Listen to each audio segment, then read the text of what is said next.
بسم اللہ الرحمن الرحیم۔ السلام علیکم۔ ہم آج سے اللہ کا نام لے کر سورہ النساء کا آغاز کر رہے ہیں۔ سورۃ النساء قرآن مجید کی چوتھی سورہ ہے، اور یہ قرآن مجید کی سورتوں کی اس تقسیم کے مطابق کہ جس میں میں آپ کو کئی مرتبہ بتا چکا ہوں، اللہ تعالیٰ نے قرآن کو 7 سورتوں کے گروپس میں تقسیم کیا۔ اس میں پہلے گروپ کی بھی یہ چوتھی سورہ ہے۔ ہم نے اس سے پہلے سورہ بقرہ اور سورہ آل عمران پڑھی، اور میں نے آپ کو یہ بتایا کہ سورہ فاتحہ کے بعد یہ اسی گروپ کی پہلی 2 جوڑا صورتیں ہیں، یعنی سورہ البقرہ اور سورہ آل عمران۔ ان میں خطاب اہل کتاب سے بھی ہے اور مسلمانوں سے، اہل ایمان سے بھی ہے۔ دونوں صورتیں 2 برابر کے حصوں میں منقسم ہیں۔ اب جو ہم 2 صورتیں شروع کر رہے ہیں وہ سورہ النساء اور سورہ المائدہ ہیں۔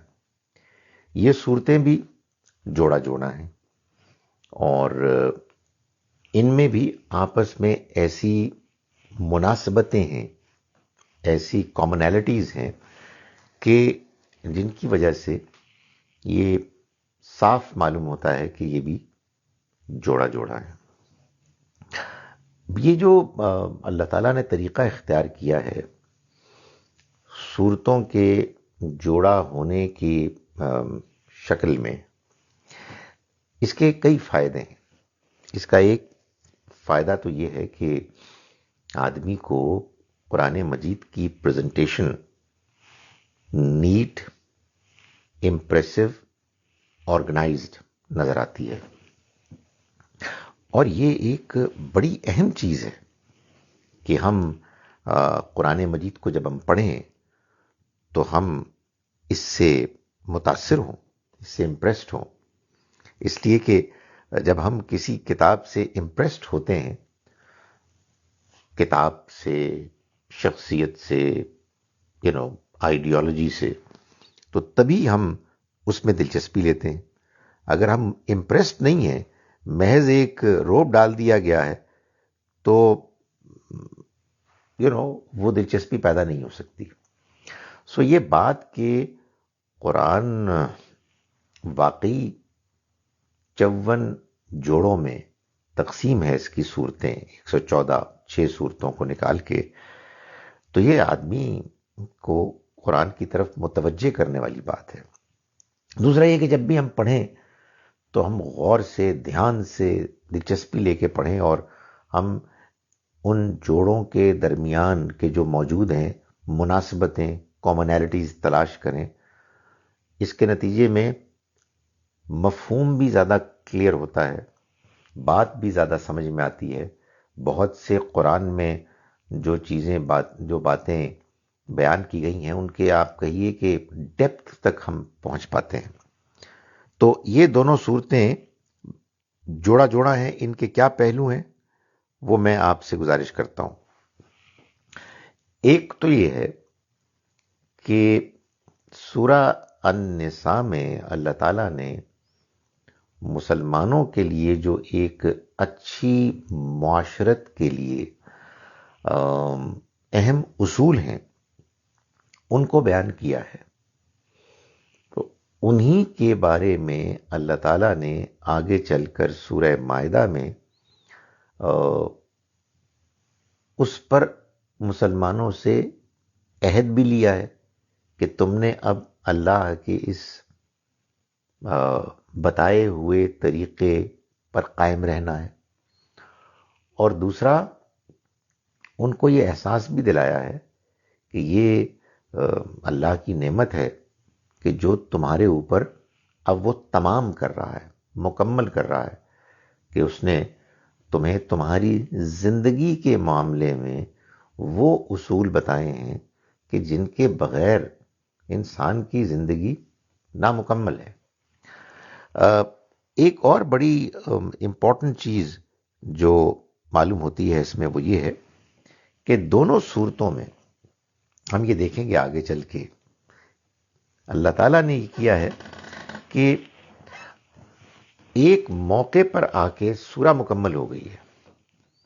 جیسے مثال کے طور پر سورہ نساء کی اگر آیات 176 ہیں، 176، تو آیت نمبر 126 پر غالباً سورہ اپنے مضمون کے لحاظ سے مکمل ہو جاتی ہے۔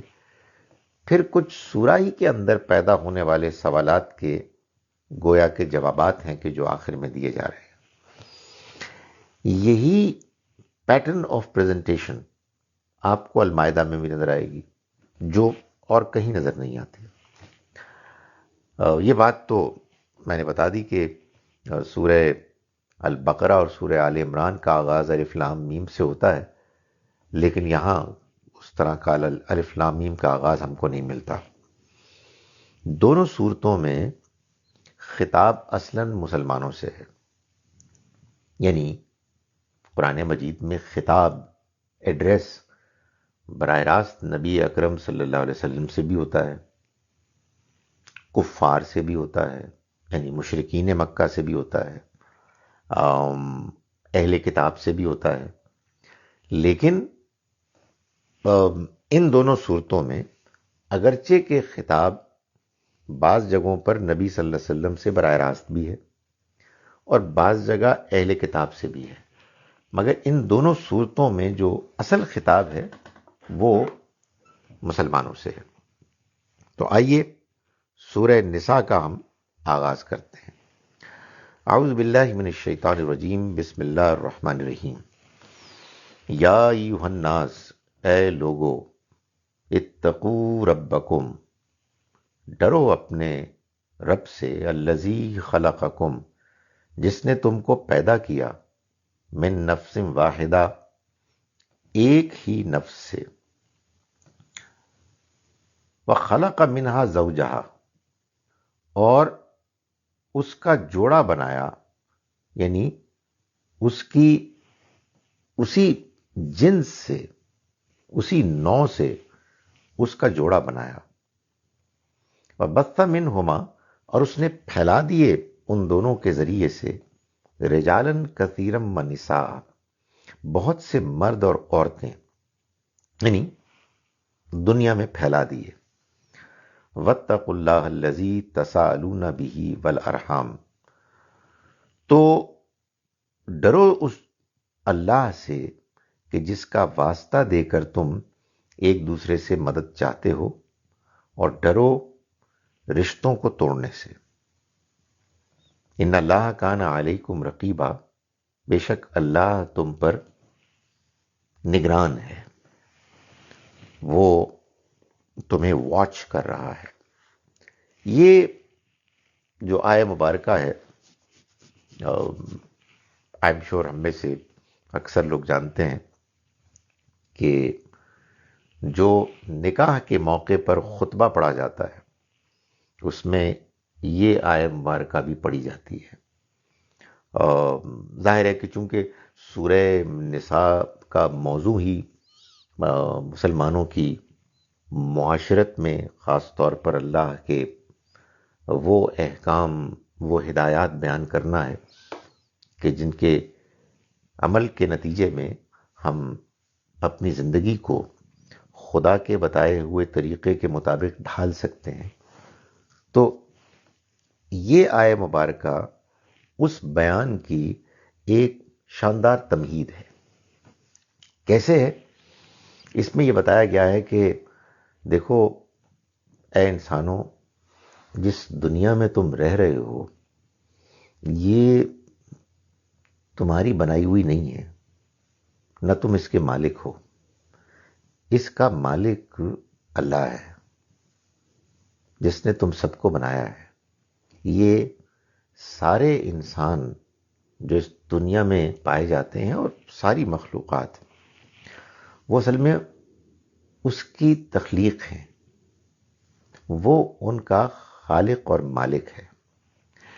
اس وجہ سے کبھی اس غلط فہمی میں مبتلا نہ ہو کہ جو کچھ تم کر رہے ہو اس کا کوئی نتیجہ نہیں نکلے گا، اس کو کوئی دیکھنے والا نہیں ہے۔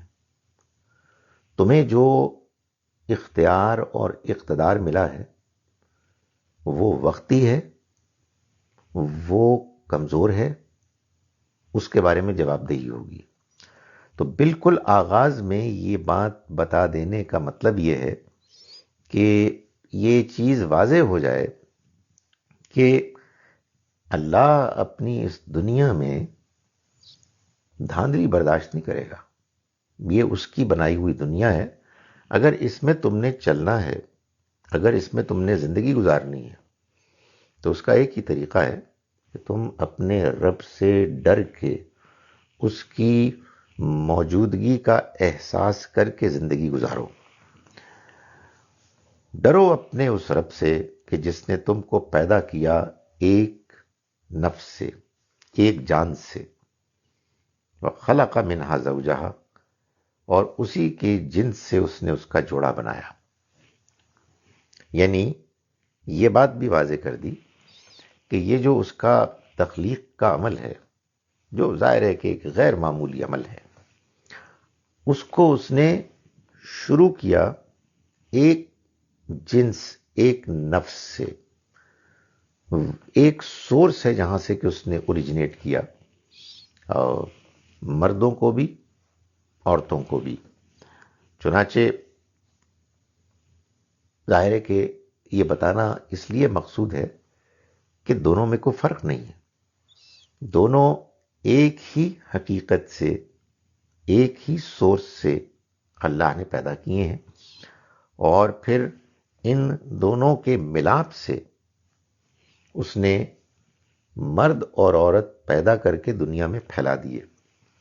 کہنے کا مقصد یہ ہے کہ اگر تم ذرا یہاں سے امیجن کرو اور واپس جاؤ اوپر کی طرف، تو تمہیں ایک آدم اور ایک حوا ملیں گے علیہ السلام۔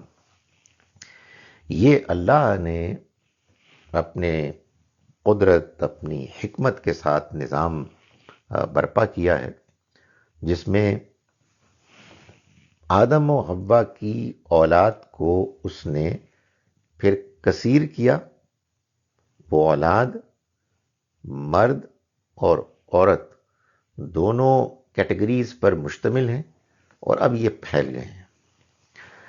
اس سے یہ بات بھی واضح کر دی بالکل ہی شروع میں کہ ان دونوں میں کوئی فرق نہیں ہے، یہ دونوں ایک ہی کیٹیگری، ایک ہی سٹیٹس کی اللہ کی مخلوق ہیں، دونوں انسان ہیں۔ انسان کو اللہ نے اس طرح سے دنیا میں آرگنائز کرنا تھا کہ وہ جوڑا جوڑا ہوں، اور ان کے جوڑا جوڑا ہونے کے نتیجے میں دنیا میں پرولیفریشن ہو، وہ ملٹیپلائی کریں، ان کے جوڑا جوڑا ہونے ہی میں معاشرت کا حسن ہو، ایک دوسرے کا خیال رکھا جائے، ایک دوسرے کے ساتھ ہمدردی محبت ہو۔ یہ خدا کا نظام ہے، اس میں دھاندلی مت مچاؤ۔ اس نظام کو جس نے بگاڑا اور جس نے ایکسپلائٹ کرنے کی کوشش کی، وہ اللہ سے ڈرے، اور اللہ کے ہاں اس کو جواب دہی کرنی ہوگی۔ فرمایا کہ واتقوا اللہ، اس لیے دوبارہ اس کو بیان کیا گیا، اور ڈرو اللہ سے، اللہ کی جواب دہی کے احساس کے ساتھ زندگی گزارو۔ الذی، وہ اللہ، تساءلون بہ، تم ایک دوسرے کو جس کا واسطہ دیتے ہو، ایک دوسرے سے معاملات کرتے ہوئے تم جس کا حوالہ دیتے ہو، جس کی قسمیں کھاتے ہو، اس اللہ سے ڈرو۔ والارحام، اور رحموں کو، رشتہ داریوں کو توڑنے سے بچو۔ یعنی اس اللہ نے اس مرد و عورت کے ملاپ سے جو خاندان پیدا کیے ہیں اور ان کے نتیجے میں جو تمہارے اندر رشتہ داریاں پیدا کی ہیں، تم ان کا احترام کرو۔ یہ رحمی رشتے، یہ خدائی رشتے ہیں، یہ اللہ کے دیے ہوئے رشتے ہیں۔ آپ اپنے دوستوں کا انتخاب کر سکتے ہیں، آپ اپنے بعض اوقات ہمسایوں کا انتخاب کر سکتے ہیں، گھر بدل سکتے ہیں۔ آپ اپنے ماں باپ کا، اپنے بہن بھائیوں کا انتخاب نہیں کر سکتے۔ آپ اپنی اولاد کے بارے میں طے نہیں کر سکتے۔ اور جب یہ اللہ کی طرف سے دیے ہوئے رشتے ہیں اور ان میں ذرا آپ ایکسٹینڈ کریں تو جو بھی ہیں وہ فیملی کے ممبرز بھی، یہ سب رحمی رشتے ہیں اور ان کو نہیں کاٹا جا سکتا۔ جو کاٹے گا وہ خدا کے ہاں پکڑا جائے گا۔ چنانچہ نبی اکرم صلی اللہ علیہ وسلم نے فرمایا کہ جو قطع رحمی کرتا ہے، قطع کاٹنا، رحمی رشتہ داری، یہ رحم کے رشتوں کو کاٹتا ہے، وہ جنت میں نہیں جا سکتا۔ قرآن مجید نے اس بات کو یوں بیان کیا کہ یہ جو قرآن ہے، سورہ بقرہ کے آغاز ہی میں ہم نے دیکھا، یہ اللہ کی کتاب تو ہے، لیکن یضل بہ کثیرا، اللہ گمراہ کرتا ہے اس کے ذریعے سے بہت سوں کو، ویہدی بہ کثیرا، اور ہدایت دیتا ہے اس کے ذریعے سے بہت سوں کو۔ اور فرمایا کہ وما یضل بہ الا الفاسقین، اور وہ نہیں گمراہ کرتا اس کے ذریعے سے کسی کو سوائے ان کے کہ جو فاسق ہیں۔ یہ فاسق کون ہیں؟ الذین ینقضون عہد اللہ من بعد میثاقہ، وہ کہ جو کاٹتے ہیں اللہ کے عہد کو اس کے پختہ ہو جانے کے بعد، وَيَقْطَعُونَ مَا أَمَرَ اللَّهُ بِهِ أَن يُوصَلَ، اور وہ قطع کرتے ہیں اس کو جس کے بارے میں اللہ نے حکم دیا کہ اس کو جوڑا جائے۔ وَيَقْطَعُونَ مَا أَمَرَ اللَّهُ بِهِ أَن يُوصَلَ، تو یہ جو قطع کرنا ہے رحم کا، یہ اصل میں نافرمانی ہے، اور اس کے نتیجے میں انسان پھر ہدایت سے بھی محروم ہو جاتا ہے۔ فرمایا کہ ان اللہ کان علیکم رقیبا، اللہ تمہارے اوپر نگران ہے۔ اس تمہید کے بعد اب یہ سورہ مبارکہ شروع ہوتی ہے۔ فرمایا کہ وَآتُوا الْيَتَامَى أَمْوَالَهُمْ، اور یتیموں کو ان کا مال دو، ان کے حوالے کر دو۔ مطلب یہ ہے کہ تم اللہ سے ڈرو اور یہ کام کرو۔ دیکھیں، اللہ سے ڈرنے کا مطلب کیا ہے؟ لوگوں کے ساتھ معاملات کرتے ہوئے اس کا لحاظ رکھنا کہ یہ لوگ اللہ کے بندے ہیں، اور ان کے ساتھ جو کچھ بھی میں کروں گا مجھے اللہ کو جواب دینا ہوگا۔ ظاہر ہے کہ ان لوگوں سے مراد کمزور لوگ ہیں۔ ٹھیک ہے، جو لوگ مضبوط ہوتے ہیں ان کو بھی آدمی کچھ چھپ چھپا کے بعض اوقات دھوکہ دینے کی کوشش کرتا ہے، لیکن یہاں اصلاً مراد یہ ہے کہ وہ لوگ جو کمزور ہیں، جن کے ساتھ معاملہ کرتے ہوئے آدمی اپنے آپ کو خود مختار سمجھتا ہے، آزاد سمجھتا ہے، اور ہر طرح کی جواب دہی کے احساس سے بے نیاز سمجھتا ہے۔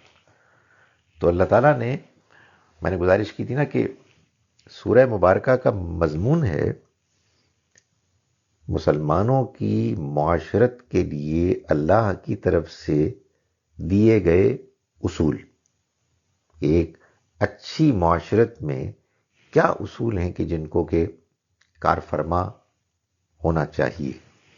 تو اس میں پہلی بات کی گئی ان کے بارے میں جو کمزور ترین معاشرے کا طبقہ ہے، یعنی یتیم، سب سے ولنریبل، جن کا باپ بچپن ہی میں دنیا سے رخصت ہو گیا، بے یار و مددگار ہیں.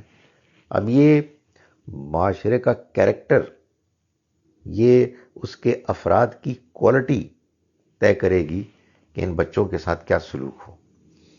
تو اللہ تعالیٰ یہ بتا رہے ہیں کہ تم جو بھی سلوک کرو مت بھولو کہ اللہ تمہیں دیکھ رہا ہے. تو فرمایا وَآتُوا الْيَتَامَىٰ أَمْوَالَهُمْ، یتیموں کو ان کا مال دو.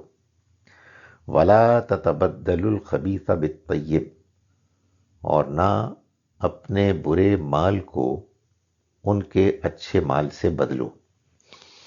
یہ خبیث اور طیب جہاں اخلاقی لحاظ سے خبیث اور طیب پاک اور ناپاک کے لیے آتا ہے، وہاں مادی لحاظ سے بھی جو کم کوالٹی کی چیزیں ہوتی ہیں اور بہتر کوالٹی کی چیزیں ہوتی ہیں ان کے لیے بھی آتا ہے. تو یہ یہاں دوسرے مفہوم میں ہے. تو فرمایا کہ تم یتیموں کو ان کا مال دو. ان کا مال یعنی جو ان کا باپ ان کے لیے چھوڑ گیا ہے، جو ان کے باپ کا مال ہے، تم اس میں خرد برد مت کرو، اور نہ خبیث کو طیب کے ساتھ گڈمٹ کرو، یعنی اپنے خبیث مال کو، برے مال کو ان کے اچھے مال سے بدل دو. اس لیے کون دیکھ رہا ہے؟ باپ تو ہے نہیں، ہم طاقتور ہیں. تو یہاں یہ معلوم ہوتا ہے کہ انسان واقعی اللہ کو مانتا ہے، شریف النفس ہے یا نہیں ہے. فرمایا کہ وَلَا تَأْكُلُوا أَمْوَالَهُمْ إِلَىٰ أَمْوَالِكُمْ، اور نہ تم ان کے مال کو اپنے مال کے ساتھ ملا کر کھاؤ. یعنی یہ تو ہو سکتا ہے کہ تم مال ملاؤ، بعض اوقات یہ ضرورت ہو سکتی ہے، مصلحت ہو سکتی ہے، لیکن اس میں ڈیپینڈ کرتا ہے کہ آپ کی نیت کیا ہے.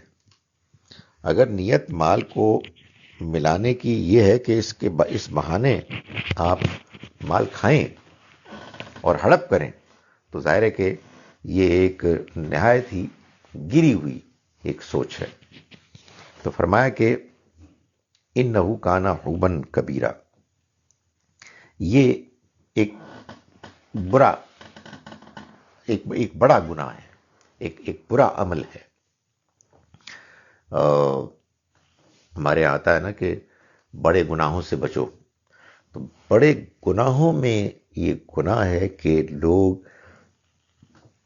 یتیموں کے مال کو ان کی یتیمی کی وجہ سے، ان کی کمزوری کی وجہ سے ہڑپ کریں. اسی پر قیاس کر لیں کہ تمام دوسرے ایسے اعمال، اقدامات جس میں انسان ان کے بارے میں فیصلہ کر رہا ہو کہ جو کمزور ہیں، ناتواں ہیں کسی بھی پہلو سے، ان کے بارے میں آپ اقدام کرتے ہیں محض اس وجہ سے کہ وہ کمزور ہیں، ان کے خلاف ان کو ایکسپلائٹ کرتے ہیں، تو یہ بہت بڑا گناہ ہے. وہ گناہ کہ جس کی تلافی ایسے نہیں ہو سکتی کہ آپ روزے رکھ لیں یا عمرہ کر لیں یا لیلۃ القدر میں کچھ عبادت کر لیں. نہیں، اس کی تلافی تو جو غلط اقدام ہوا ہے اس کو بدلنے کی صورت میں ہوگی، اللہ سے معافی مانگنے، ان سے معافی مانگنے کی شکل میں ہوگی کہ جن کے ساتھ زیادتی ہوئی، اور اس زیادتی حق تلفی کی تلافی کر کے ہی ہوگی. وَإِنْ خِفْتُمْ أَلَّا تُقْسِطُوا فِي الْيَتَامَىٰ، اور اگر تمہیں اندیشہ ہو کہ تم انصاف نہ کر سکو گے یتیموں کے معاملے میں، یعنی ان کا مال ہے، وہ تمہارے ذمے آ گیا ہے، اب تم یہ محسوس کر رہے ہو کہ تم اس کو کیسے مینج کرو گے، ان کا مال الگ ہے، تمہارا مال الگ ہے. تو فرمایا کہ اگر ایسا ہو تو فَانْكِحُوا مَا طَابَ لَكُمْ، تم نکاح کر لو ان سے کہ جو تمہارے لیے موزوں ہوں، من النساء، ان کی عورتوں میں سے، مثنا و ثلاثہ و رباع، دو دو، تین تین اور چار چار. یعنی یہ یتیم بچے ہیں، ان کا مال تمہارے پاس ایک امانت کے طور پر موجود ہے کہ تمہیں اس کی دیکھ بھال کرنی ہے، مگر تمہیں ایڈمنسٹریٹولی مشکل پیش آ رہی ہے، یہ تم آپریٹ نہیں کر پا رہے ہو.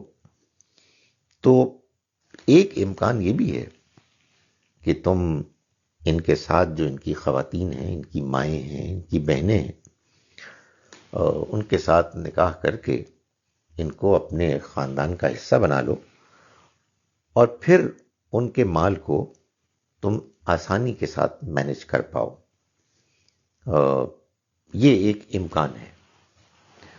یہاں اللہ تعالیٰ ایک سے زیادہ شادیوں کی ترغیب نہیں دلا رہے، بلکہ ایک آلریڈی موجود ایگزسٹنگ جو امکان ہے اس کو ایک خاص بہبود، بہتری، ویلفیئر کے مقصد کے لیے استعمال کرنے کے پر ترغیب دے رہے، موٹیویٹ کر رہے ہیں. یعنی تعدد ازواج، ایک سے زیادہ بیویاں رکھنا، یہ تو رواج تھا ہی. یعنی ایسا نہیں ہے کہ اسلام نے آ کے کہا کہ یہ تم ایسا کیا کرو، بلکہ یہ یوں ہے کہ اللہ تعالیٰ نے اس کو ایک مقصد کے لیے کہ جو موجود تھا استعمال کرنے کے لیے لوگوں کو ترغیب دی ہے. یہ بات کہ ایک سے زیادہ بیویاں ہو سکتی ہیں، ظاہر ہے کہ چونکہ یہ پہلے سے ایک سوسائٹی میں ایک طریقہ تھا، تو اس کو زیر بحث لائے بغیر یہاں یہ کہہ دیا گیا کہ تم نے اگر کسی اعلیٰ مقصد کے لیے بھی یہ کام کرنا ہے تو یہ 4 سے زیادہ نہیں ہو سکتی. اور ابھی آگے یہ بتایا جائے گا کہ اس میں بھی اگر انصاف نہیں کر سکو، اگر یہ ممکن نہ ہو، تو پھر تمہیں ایک ہی پر اکتفا کرنا چاہیے. یہ بات قرآن نے بتا دی بڑے واضح اشاروں میں کہ اگرچہ کہ بعض اوقات معاشرتی مصلحتوں کے لیے ایک مرد کو ایک سے زیادہ شادی کرنی پڑ سکتی ہے، مگر جو ایک نارمل معاشرت کا تقاضا ہے اس میں ایک مرد اور ایک عورت ہی مل کر رہتے ہیں. یہی نارمل پیٹرن ہے.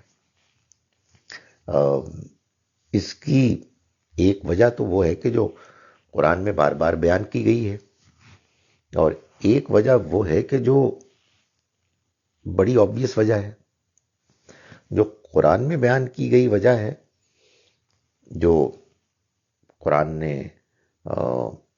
ایسے دکھائی ہے کہ جو ظاہر ہے کہ انسان بالکل آبویسلی محسوس کرتا ہے کہ اگر اللہ کو یہ بتانا مقصود ہوتا کہ اللہ کے پیش نظر مردوں کے لیے مطلوب ہے کہ وہ ایک سے زیادہ بیویاں رکھیں، تو پھر آدم علیہ السلام کے ساتھ ایک بیوی نہیں ہونی چاہیے تھی، زیادہ بیویاں ہونی چاہیے تھی.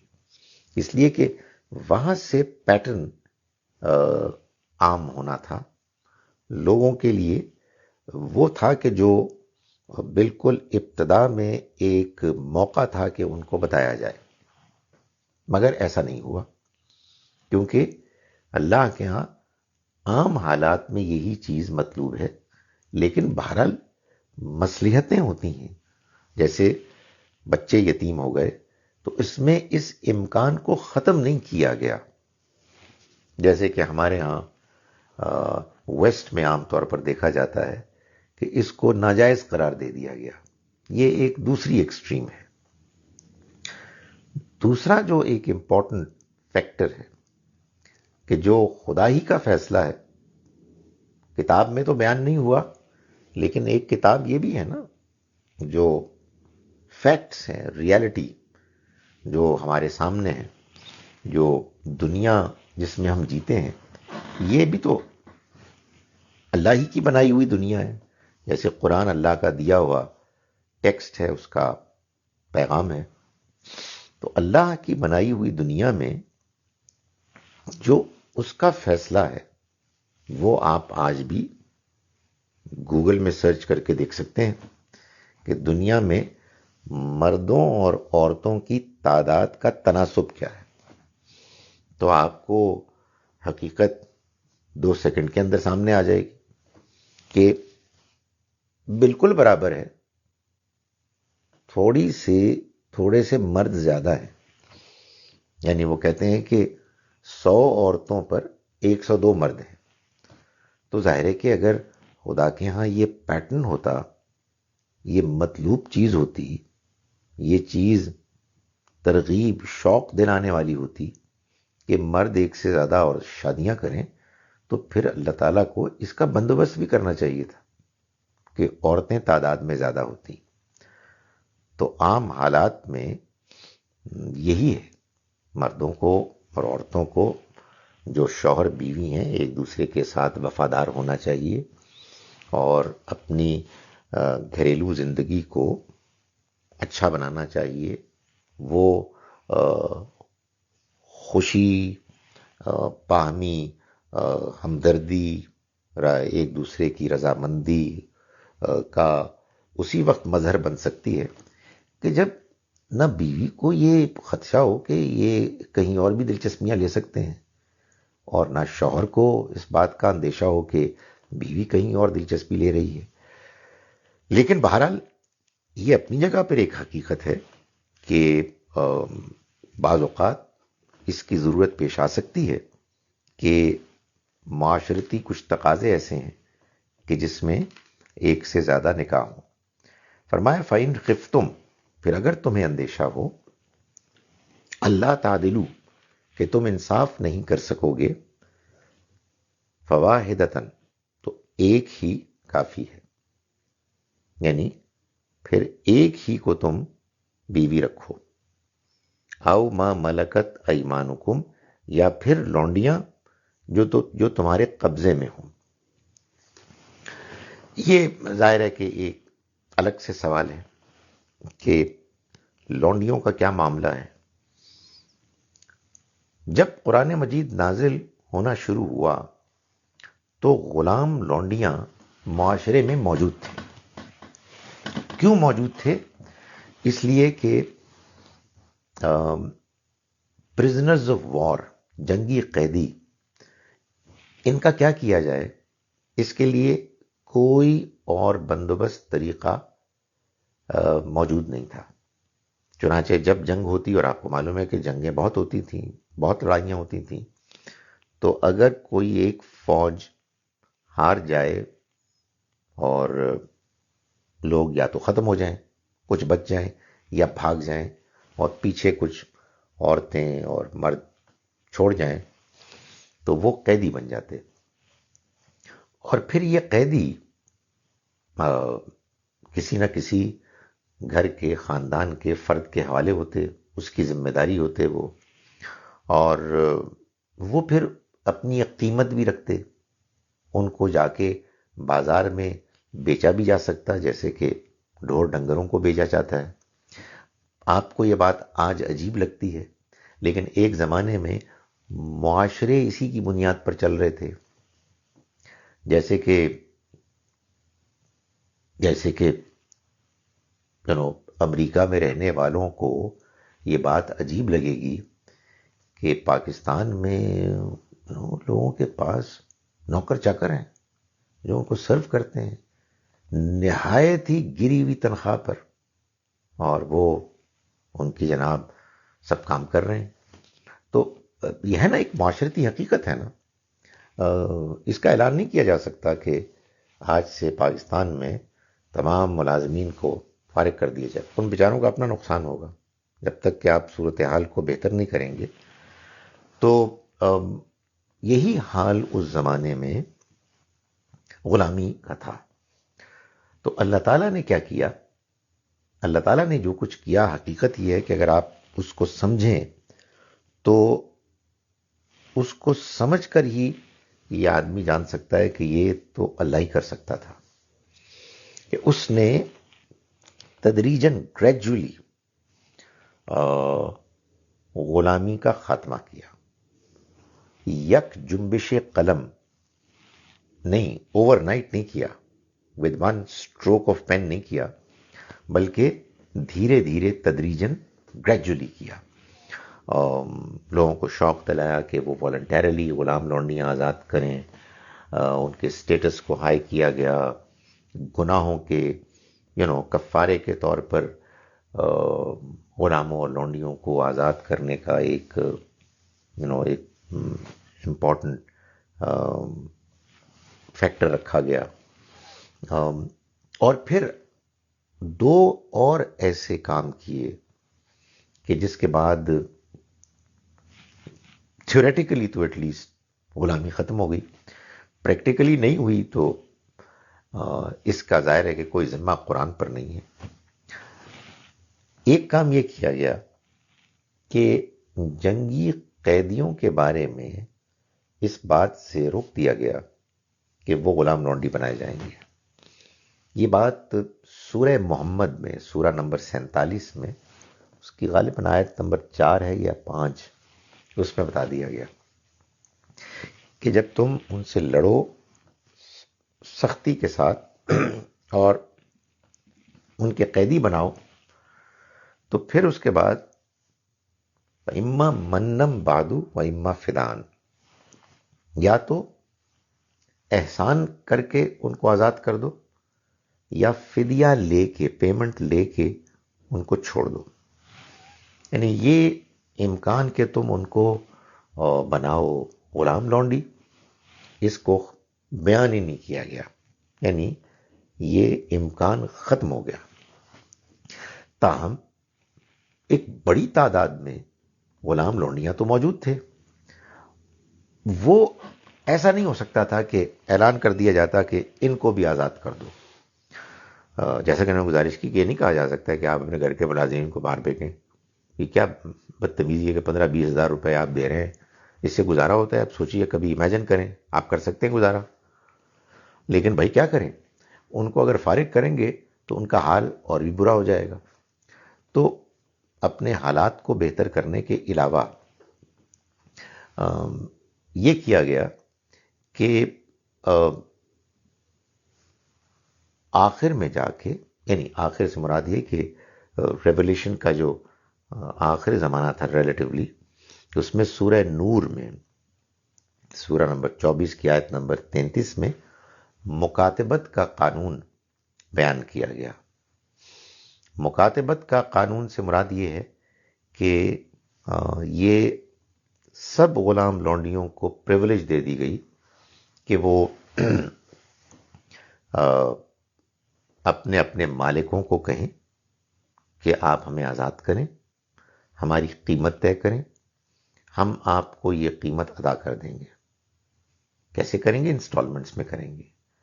اور اسی آیت میں اللہ تعالیٰ نے مسلمانوں کو اپیل کی کہ ان کو تم اس معاملے میں ہیلپ کرو اللہ کے دیے ہوئے اس مال کے ذریعے سے جو اس نے تم کو دیا.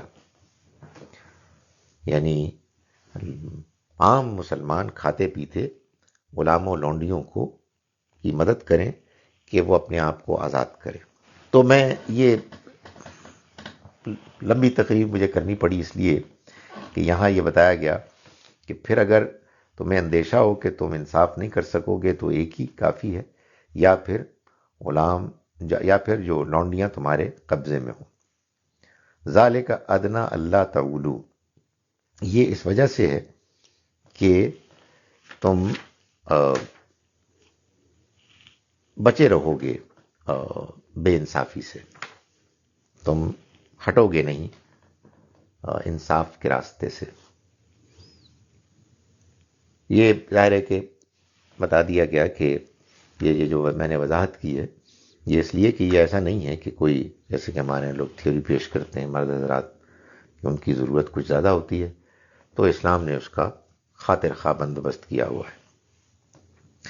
وَآتُوا النِّسَاءَ صَدُقَاتِهِنَّ نِحْلَةً، اور تم ان عورتوں کو دو ان کے مہر، نحلہ مہر کے طریقے سے. یعنی اگر تم نے ان یتیم بچوں کی ماؤں یا بہنوں سے نکاح کیا ہے، اوکے ایک مصلحتی کے تحت کیا ہے، لیکن بہرحال یہ ہے نکاحی، اس لیے اب تم کو ان کو دینا ہے ان کا مہر، جو نکاح کی شرائط میں سے ایک شرط ہے، اور یہ دینا ہے جیسے مہر دیا جاتا ہے اسی اسپرٹ میں، اسی انداز میں. یہ سوچ کے کہ یہ تو ہم ان پہ احسان کر رہے ہیں اس وجہ سے ہم نکاح کر رہے ہیں، یہ نہیں ہو سکتا کہ تم ان کو ان کے مہر ادا نہ کرو. فَإِن تِبْنَ لَكُمْ عَنْ شَيْءٍ مِّنْهُ نَفْسًا، لیکن اگر وہ اس میں سے تمہارے لیے چھوڑ دیں خود ہی والنٹیرلی، خوشی سے، تو فَكُلُوهُ هَنِيًّا مَرِيًّا، تو اس کو تم اس صورت میں البتہ کھا سکتے ہو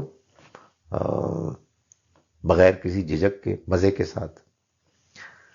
یعنی مطلب یہ ہے کہ اب اگر تم نے نکاح کا فیصلہ کیا ہے تو اس فیصلے کو تمہیں جب امپلیمنٹ کرنا ہے تو نکاح ہوگا ویسا ہی جیسا کہ نکاح ہوتا ہے، یعنی پوری اس کی شرائط کے ساتھ اور پوری ذمہ داری کے ساتھ.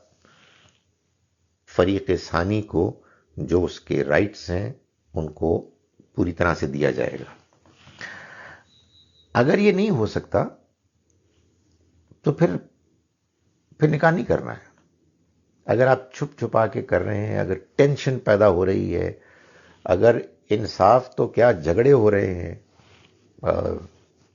تو پھر نکاح نہیں ہو سکتا. یعنی یہ کیسے ہو سکتا ہے؟ دیکھیں یہاں اللہ تعالیٰ کہہ رہے ہیں کہ ذرا سی ناانصافی بھی نہیں ہوگی. اگر ناانصافی ہوگی تو آپ نکاح نہیں کر سکتے.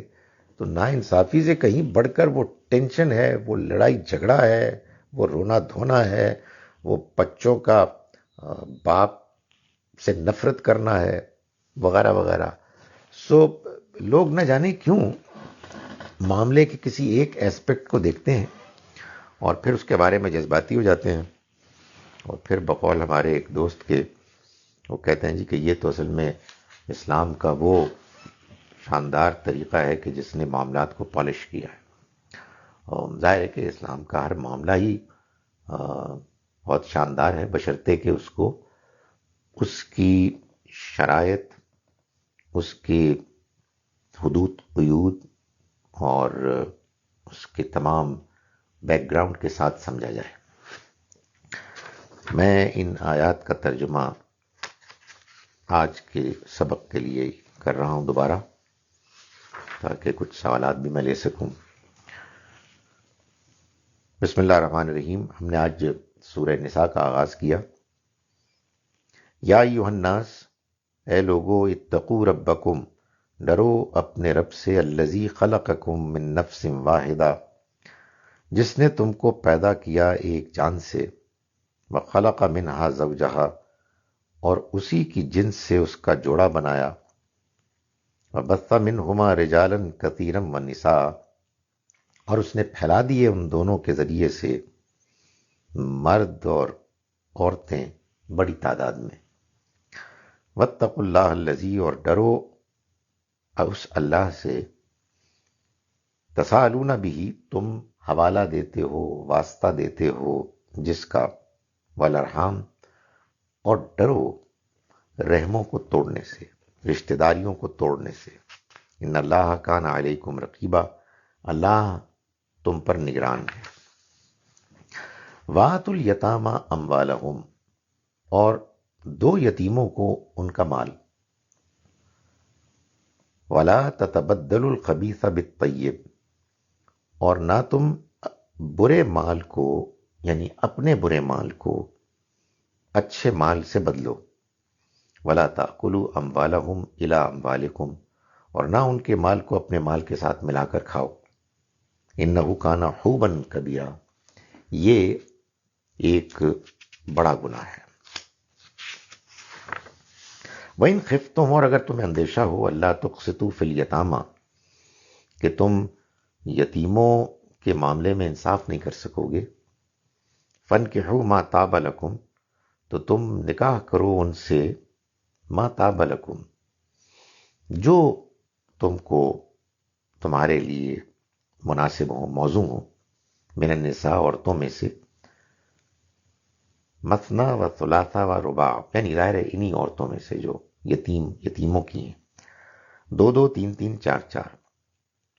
فَإِنْ خِفْتُمْ، پھر اگر تمہیں اندیشہ ہو اللہ تعدلوا، کہ تم انصاف نہیں کر سکو گے. فواحدۃ، تو پھر ایک ہی. او ما ملکت ایمانکم، یا پھر جو لونڈیاں تمہارے قبضے میں.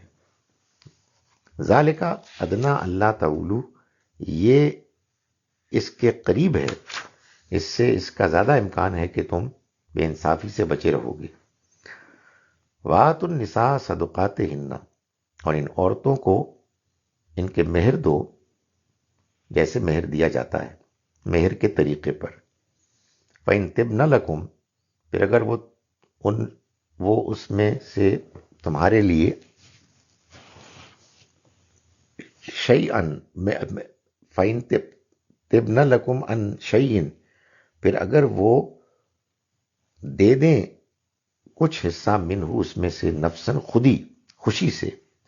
فکلوہ، تو تم کھاؤ اس کو ہنیئا مریا، مزے سے، بغیر جھجک کے. اقول قولی ھذا واستغفر اللہ لی ولکم. اچھا جناب، سوال. وعلیکم السلام.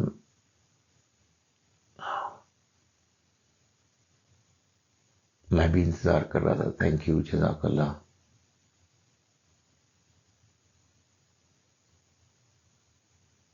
رمضان مبارک ہو جناب آپ سب کو. Regarding slavery, as we know that in those times prisoners of war were made slaves, but it's confusing that یار یہ کیا بیچ میں آ گیا.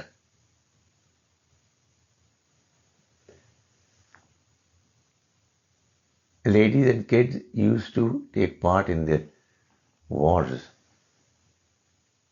یہ تو آپ دیکھیں کہ اسی بات سے آپ اندازہ کر لیں کہ کتنی بڑی تعداد میں لونڈیاں بھی ہوتی تھیں، وہ حصہ لیتی تھیں. ہمارے اپنی جنگوں میں بھی اس کا تذکرہ ہے. ہم صحابیات کے بارے میں، جنگ میں صرف لڑنا یعنی ایز کمبیٹنٹ، آمنے سامنے لڑنے کے لحاظ سے نہیں ہوا کرتا تھا. شاید اس میں بھی کچھ خواتین حصہ لیتی ہوں، لیکن جنگ کے کسی مرحلے پر کچھ لوگ زخمی ہوئے ہیں، ان کی دیکھ بھال کرنی ہے، مرہم پٹی کرنی ہے، اس کے لیے بھی چاہیے ہوتی تھی. بلکہ وہ تو ایسا بھی معلوم ہوتا ہے کہ انکریج کرنے کے لیے، موٹیویٹ کرنے کے لیے شاعری اور اس طرح سے گانے بجانے کرنا، وہ بھی معاملہ ہوتا تھا. If Muslims were forbidden to make slaves out of prisoners of war, then how come it seems that it wasn't implemented in its true spirit, as we see that prisoners were made slaves even during the time of Sahaba? اس کے لیے تاریخ میں جائیں گے، ہم دیکھیں گے کہ لوگوں نے کیا کیا، کیوں کیا. صحابہ کرام کا اس بارے میں کیا رویہ تھا. یہ بات ہمیں معلوم ہے کہ نبی صلی اللہ علیہ وسلم نے تو غزوہ بدر میں جو جنگی قیدی تھے ان کو بچوں کے پڑھانے پر ان کو رہا کر دیا تھا. تو دیکھیں،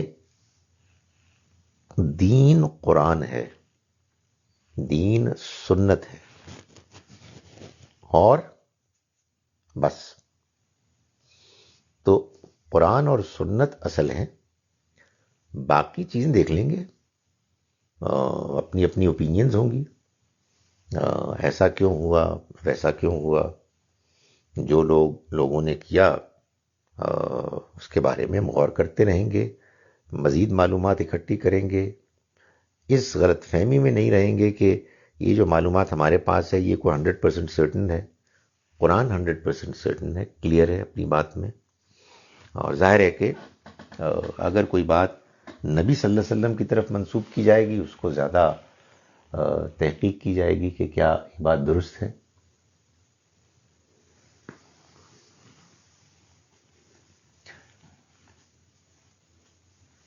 دیکھیے، جو تھا آپ کے سوال میں کہ صحابہ نے کیا کیا اور انہوں نے کیا اصلی عزم بنائے. ماریا قبطیہ رضی اللہ عنہا کے بارے میں کئی ایکسپلینیشنز ہیں. میں نے گزارش کی کہ قرآن نے تو اپنی بات کو واضح کر دیا، لیکن اس کے بعد بڑی تعداد میں قرآن کے بیان کے باوجود غلام لونڈیاں رہ سکتے تھے. وہ بھی ہوں گے کہ جو ابھی آزاد ہونے کے لیے تیاری نہ ہو. اچھی ایکویشن بن جاتی ہے.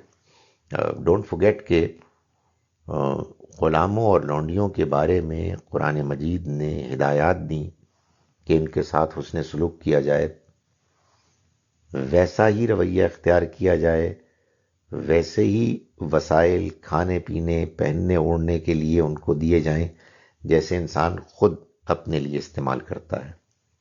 تو بہت سے ایسے تھے کہ جنہوں نے آزاد ہونا پسند ہی نہیں کیا اور والنٹیرلی اپنی اس حیثیت کو قبول کیا. اور چونکہ ابھی یہ پروسیس چل رہا تھا، اگر تو یہ ہوتا نا کہ یہ کہا جاتا کہ ختم کر دو، تو ایسا نہیں ہوا. یہ دو میجرز لیے گئے، یعنی ایک، جنگی قیدی اب غلام لونڈی نہیں بنیں گے. دو، ہر ایبل باڈیڈ غلام لونڈی کو یہ اختیار ہے کہ وہ اپنے مالک کے ساتھ نیگوشیٹ کر کے اپنے آپ کو آزاد کر دے. مالک پابند ہوگا اگر وہ یہ محسوس کرے کہ اس کے آزادی کے نتیجے میں کوئی معاشرے میں پرابلم پیدا نہیں ہوگی. تو اس کا مطلب یہ ہے کہ بہت سے غلام لونڈیاں تو رہے اور گریجولی یہ چیز ختم ہوئی. میں نے گزارش کی نا، تھیوریٹیکلی قرآن نے خاتمہ کر دیا. اب اس موقع پر اگر نبی صلی اللہ علیہ وسلم کو جو زمانے کے نارم سٹینڈرڈز تھے اس کے مطابق، جیسا کہ بتایا جاتا ہے کہ ایک خاتون کو بحیثیت لونڈی آفر کیا گیا اور بہت سی لونڈیاں موجود تھیں، تو ایک بہترین ان کے ساتھ جو رویہ اختیار کرنا چاہیے اس کو لوگوں کے سامنے پیش کرنے کے لیے ان کو یہ حیثیت دی گئی اور ان کے ساتھ بہترین رویہ اختیار کیا گیا. میں گزارش کروں کہ معاملات کو کبھی ادھر سے نہیں دیکھنا چاہیے کہ جہاں آپ بیٹھے ہیں، بلکہ جہاں معاملہ ہو رہا ہے وہاں سے دیکھنا چاہیے. آپ لوگ تو اس کو بہت اچھی طرح سے اپریشیٹ کر سکتے ہیں. آپ میں سے جو یورپ امریکہ بھی جاتے ہیں اور پھر پاکستان میں آ کے اپنے ملازمین کے ساتھ معاملہ کرتے ہیں، تو یہ اتنا آسان نہیں ہوتا.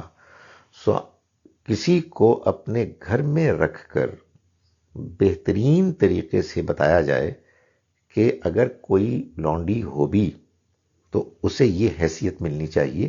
اگر ایسا ہوا تو یہ کوئی بہت سرپرائزنگ چیز نہیں ہے. لیکن یہ ظاہر ہے کہ تاریخ کے واقعات ہیں، اس میں ہم جتنا ایک انویسٹیگیٹ کر کے بات کر سکتے ہیں اتنی ہی ہمارے لیے پاسبل ہے. کیا فطرانے میں نقد دینا بہتر ہے یا اجناس دینا؟ فطرانے کا مقصد یہ ہے کہ آپ اپنے اور اپنے گھر والوں میں سے ہر فرد کی طرف سے ایک ایسی ارینجمنٹ کریں کہ جس میں کوئی دوسرا غریب آدمی عید کے دن کے دو اچھے کھانے کھا سکے. یہ اجناس میں بھی ہو سکتا ہے، یہ نقد بھی ہو سکتا ہے، لیکن بہرحال نقد میں نیت ارادہ یہی ہونا چاہیے کہ عید کے دن وہ بھی ایک اچھا وقت گزاریں جیسے کہ اللہ نے آپ کو توفیق دی ہے.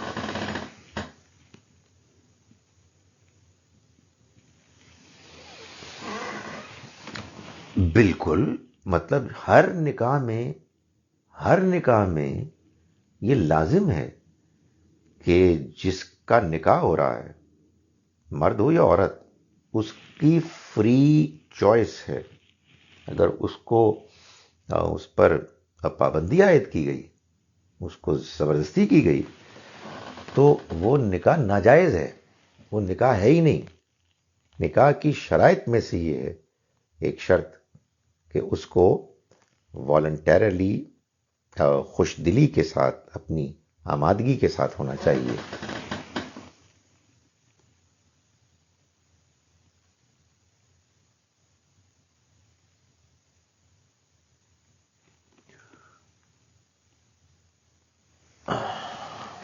دعا کرے اللہ تعالیٰ ہمارے روزے کو قبول کرے اور ہمارے گناہوں کو معاف کرے، ہمیں صبر شکر کی توفیق دے.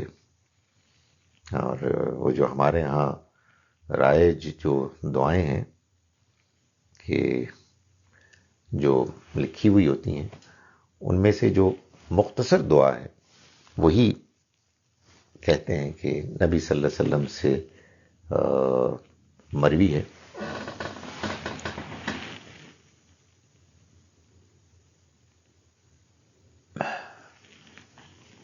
Didn't most famous Sahaba had more than 4 wives? دیکھیں، آپ اگر تاریخ کو بنائیں گے اپنی معلومات کا ذریعہ، تو تاریخ میں تو بہت ساری چیزیں لوگ بیان کرتے ہیں. جو آپ بات بیان کر رہے ہیں یہ ناممکن ہے. اس کا تو مطلب یہ ہے کہ صحابہ کرام 4 سے زیادہ ان کی بیویاں تھیں، اور وہ بھی کہہ رہے ہیں کہ کیا کہہ رہے ہیں کہ موسٹ فیمس صحابہ. نہیں، ایسا کوئی امکان نہیں ہے، ایسا امکان ہی کوئی نہیں ہے. قرآن بڑا واضح ہے اس میں کہ 4 سے زیادہ تو ممکن ہی نہیں ہے. کین وی گیو زکوٰۃ in the form of some gifts to the deserving؟ جی، زکوٰۃ تو کیش تو آج کی دنیا کی وہ ہے حقیقت. اس سے پہلے تو کائنڈ ہی ہوتی تھی اور اجناس ہوتی تھی. If your parents don't let you demand meher, what one should do in that situation?